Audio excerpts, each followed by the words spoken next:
যারা যারা খেতে ভালোবাসে তারা রান্না করতেও অবশ্যই ভালোবাসে। তো আমিও রান্না করতে ভীষণ ভালোবাসি। আজকে অনেক দিন পর আবার একটা রান্নার ভিডিও নিয়ে আমার চ্যানেলে আবার সবাইকে স্বাগত। তো welcome to my channel Baishali রান্নাঘর। সবাই একটু পাশে থাকবে আশা করছি। তো আজকে আমি অনেক দিন পরে একটা রান্নার রেসিপি নিয়ে এসেছি।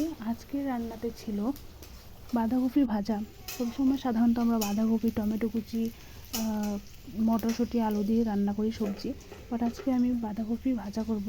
সবাই হয়তো খেয়েছে বা হয়তো খায়নি। তো যাই হোক, আমি আমার মতো একটা রেসিপি নিয়ে সবার কাছে হাজির হয়েছি। আশা করি সবার ভালো লাগবে। তো আমি আজকে বাঁধাকপি ফ্রাই করছি। তো বাঁধাকপি ফ্রাইয়ের জন্য প্রথমে আমি পেঁয়াজগুলোকে ভালো করে ভেজে নিয়েছি। এর মধ্যে টমেটো কুচি আর কাঁচা লঙ্কা অ্যাড করেছি।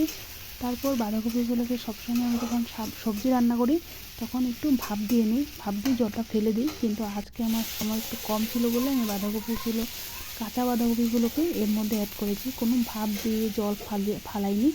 তো শুধু কাঁচা কাঁচা বাঁধাকপিগুলোকে এর মধ্যে অ্যাড করে দিয়েছি। তো আমার আমার সবার কাছে একটা রিকোয়েস্ট আছে যে আমার চ্যানেলটাকে অবশ্যই তোমরা সাবস্ক্রাইব করে পাশে থাকো। যদি আমার রান্নাগুলো ভালো লাগে তো আমাকে প্লিজ সাবস্ক্রাইব করে দিও। তো এবার আমি বাঁধাকপিগুলো আর টমেটো কুচিগুলো সবগুলো একসাথে ভাজা করে নেব।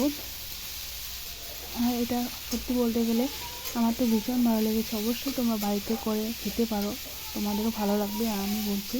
আর এর মধ্যে একটা ডিমের ফ্লেভার আসছিলো, যেহেতু এর মধ্যে কোনো ডিম আমি অ্যাড করিনি, কিন্তু একটু ডিম ফ্লেভার আসছিলো। ভীষণ ভালো লেগেছে খেতে। টমেটোটা দেওয়ার জন্য একটু বেশি ভালো লেগেছে। আর সবাই ভাববে যে এটা রেয়ার একটু পেঁয়াজ আর বাঁধাকপিটা, কিন্তু বাঁধাকপি আর পেঁয়াজ খুব ভালো লাগে খেতে একসঙ্গে, ভালো লাগে। ফ্রাই করলে তোমরা খেয়ে দেখো অবশ্যই। তো এগুলোকে এবার আমি একটু ঢাকা দিয়ে দেবো। একটু বয়েল হতে হবে। ঢাকা দিয়ে আমি গ্যাসের আঁচটা একটু কমিয়ে দেবো, লো ফ্লেমে করে দেবো। তারপরে এবারে আমি ঢাকা উঠিয়ে একটু পরিমাণ মতো, স্বাদ মতন একটু নুন দিয়ে দেবো। নুন দেওয়ার পর এগুলোকে আবারও একটু ভাজবো ভালো করে।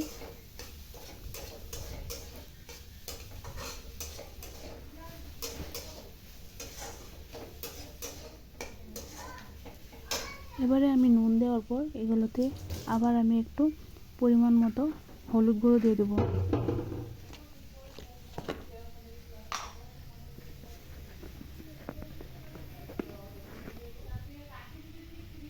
স্বাদ মতো নুন এবং পরিমাণ মতন হলুদ আমি এর মধ্যে অ্যাড করে দিয়েছি।